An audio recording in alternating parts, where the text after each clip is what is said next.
ఇప్పుడు మీరు చూస్తున్నది గానా ప్రజల ఆనంద దృశ్యం.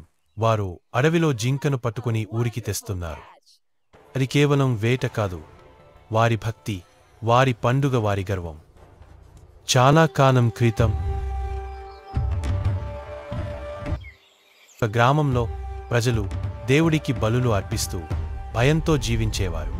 ఆ దేవుడు పురుషోత్తం అని పిలువబడే దేవత ప్రతి సంవత్సరం ఒక మానవ బలిని కోరేవాడు. ప్రజలు బాధతో జీవించేవారు, ఎందుకంటే వారి సొంత పిల్లలను బలిగా ఇవ్వాల్సి వచ్చేది. ఒక సంవత్సరం దేవుడు మానవ బలి వద్దని చెప్పాడు. అయితే అప్పుడు ఆయన లాయన్ను బలిగా తీసుకురావాలని కోరాడు. అడవిలోకి వెళ్లి సింహాన్ని పట్టుకోవడం అసాధ్యం.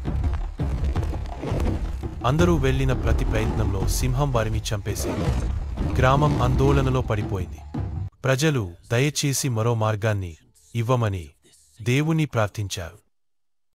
ఆ తర్వాత దేవుడు కొత్త నిర్ణయం తీసుకున్నాడు.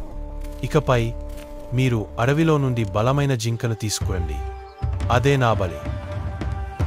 ఈ ప్రకటనతో ప్రజలు ఆనందంతో నిండిపోయారు. ఇప్పటినుంచి ప్రతి సంవత్సరం ప్రజలు అడవిలోకి వెళ్లి ఒక నిర్దిష్ట జింకను పూజార్థం పట్టుకుంటారు. అదే ఆబోకీర పండుగ. అది కేవలం వేట కాదు, అది త్యాగం, విశ్వాసం, సంఘబలం. ఇది గానా ప్రజల ధైర్యాన్ని, భక్తిని తెలియజేసే కథ. ఒక సింహాన్ని ఎదుర్కొన్నవారు చివరకు జింకను దేవుడికి అర్పిస్తూ తమ సంప్రదాయాన్ని కొనసాగిస్తున్నారు.